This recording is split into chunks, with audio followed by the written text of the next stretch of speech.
सती बरसगीर की एक भयानक रस्म की तारीख और अंजाम।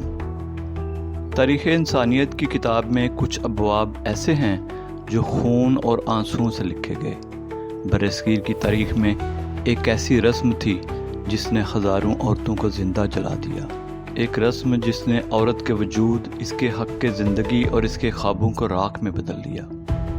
सती एक रस्म जिसमें शौहर की मौत के बाद बीवी को इसकी चिता पर बिठाकर जलाया जाता था। लेकिन सवाल यह है, यह रस्म कब शुरू हुई? किसने इसे मज़हब का लिबादा पहनाया? किसने इसे चैलेंज किया? और आखिरकार ये कैसे ख़त्म हुई? सती की इब्तिदा कहाँ से और कैसे हुई? सती की इब्तिदा के बारे में मुहक्किकीन में इख्तलाफ है। वैदिक अहद के सहीफ़ों में इस रस्म का जिक्र नहीं मिलता। इसके बरक्स वहाँ बेवा औरत को दोबारा शादी की इजाज़त थी। लेकिन 4वीं सदी ईस्वी के गुप्ता दौर से हमें पहला तहरीरी सबूत मिलता है, जब मध्य प्रदेश के एक कतबे में सती का जिक्र हुआ। बाद मौरखीन के मुताबिक सबसे पहली औरत जो सती हुई उसका नाम मधुमती या अनोमा बताया जाता है, लेकिन इस पर तारीख मुत्तफिक नहीं। महाभारत जैसे कदीम अदब में मद्री की सती का जिक्र मिलता है, लेकिन वो अलामती है, तारीखी नहीं। यानी ये रस्म सदियों बाद एक खौफनाक हकीकत के तौर पर उभरी। सती को किसने प्रमोट किया? सती को सबसे ज़्यादा फ़रोग राजपूत राजाओं और जंगजू कबाइल में मिला।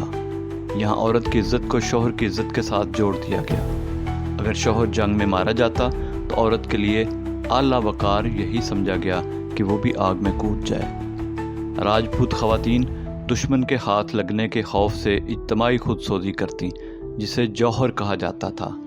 ब्राह्मण पुजारियों ने इसे मज़हब का रंग दिया। यूँ औरत पर दबाव डालकर उसे धर्म का नाम दिया गया। यह रवायत मुग़ल दौर में भी राजपूतों के यहाँ कायम रही। सती आहिस्ता आहिस्ता शुजाअत और पाकीज़गी की अलामत बना दी गई। सती के ख़िलाफ़ तहरीकें, लेकिन जुल्म ज़्यादा देर नहीं चलता। राजा राम मोहन रॉय एक ऐसा नाम जिसे तारीख़ हमेशा याद रखेगी। राजा राम मोहन रॉय वो शख्सियत थे जिन्हें हिंदुस्तानी निशात सानिया का बाप कहा जाता है। उन्होंने न सिर्फ तालीम, मज़हब और सियासत में इस्लाहात की, बल्कि समाज की इन रसूमात के ख़िलाफ़ भी आवाज़ बुलंद की जिन्होंने औरत को सदियों से जकड़ रखा था। इनमें सबसे ज़ालिमाना रस्म सती थी। राम मोहन रॉय ने अपनी आंखों से अपनी भाभी को शौहर की चिता पर जिंदा जलते देखा। वो लम्हा जब उन्होंने अपनी आंखों से अपनी कम उम्र भाभी को शौहर की चिता पर जिंदा जलते देखा, उनकी ज़िंदगी का सबसे भयानक सदमा बन गया। 17 साला लड़की के लरजते कदम, खौफ से कांपती आंखें और आग में जलते लम्हे, मगर आसपास खड़े लोग महासती के नारे लगा रहे थे। ये ज़ालिमाना मंजर राम मोहन रॉय के दिल को चीर गया। उस दिन उन्होंने तहैया कर लिया कि वो इस जुल्म को हमेशा के लिए ख़त्म करेंगे, चाहे अपनी जान ही क्यों ना देनी पड़े। वो लम्हा उनकी ज़िंदगी का सबसे बड़ा ज़ख्म बन गया। 17 साला मासूम लड़की की चीखें और लोगों के महासती के नारे उनके दिल को चीर रहे थे। इसी मंजर ने उन्हें ज़िंदगी भर इस गैर इंसानी रस्म के ख़िलाफ़ जद्दोजहद पर मजबूर किया। बरसगीर में राजा राम मोहन रॉय वो पहले शख्स थे जिन्होंने उठकर कहा, ये मज़हब नहीं, ये कत्ल है। उन्होंने 1828 में बरहम समाज बनाया, जो बाद में बरहमों समाज कहलाया, और औरतों के हक़ में आवाज़ बुलंद की। राम मोहन रॉय ने अपनी तहरीरों, तकरीरों और तहरीक के ज़रिए हिंदू समाज को झंझोड़ डाला। उन्होंने बताया कि वेदों और उपनिषदों में सती की कोई असल जड़ नहीं, बल्कि ये ब्राह्मण पुजारियों और जागीरदारों की खुद साख्ता रिवायत है। उन्होंने सती को जुल्म और औरत की आज़ादी के कत्ल के मुतरादिफ करार दिया। आखिरकार उनकी मुसलसल जद्दोजहद और कुर्बानियों के नतीजे में दिसंबर 1829 में बरसगीर के पहले बरतानवी governor general Lord William Bentinck ने सती पर पाबंदी लगा दी। यूँ राम मोहन रॉय सिर्फ एक मुसलह नहीं रहे, बल्कि उन लाखों मजलूम बेवाओं के निजात दहिंदा बने जिन्हें सदियों तक रस्म के नाम पर आग के हवाले किया गया था। लेकिन कानून के बावजूद खुफिया सती के वाक़यात होते रहे। 19वीं सदी के अख्तिताम तक ہزاروں عورتیں اس رسم کی بھینٹ چڑھ گئیں۔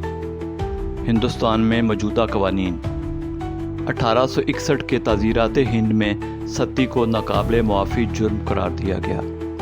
1987 میں راجستھان کے روپ کنور واقعہ کے بعد ستی روک تھام ایکٹ 1987 بنایا گیا، جس کے تحت ستی کروانا، تعریف کرنا یا اجتماع کرنا بھی جرم ہے۔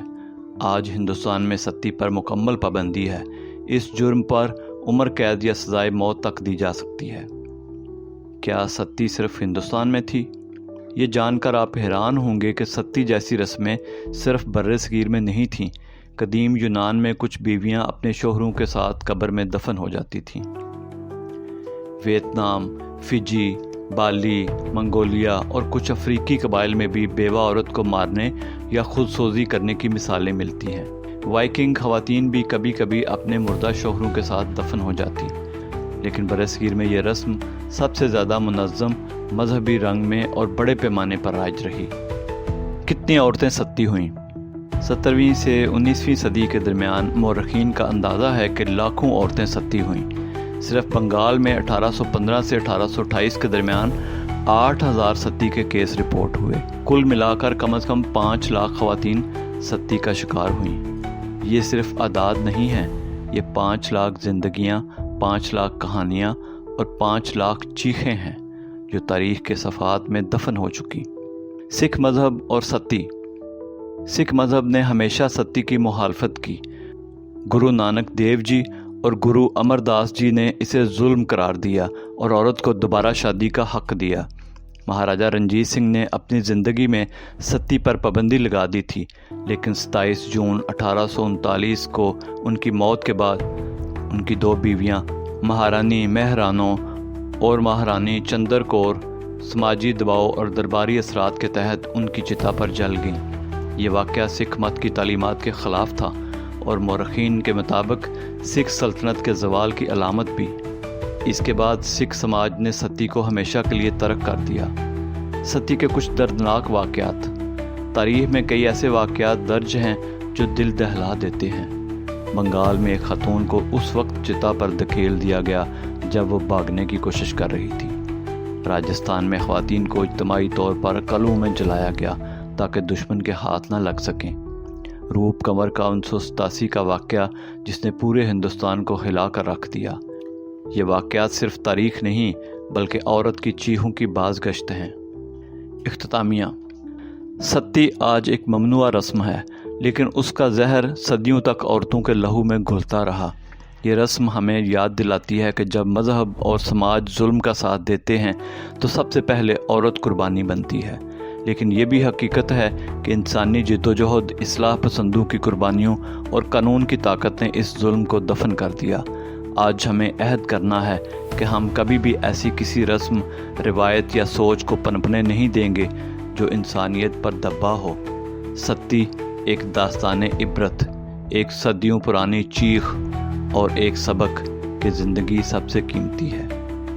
عورت پر ظلم انسانیت پر ظلم ہے۔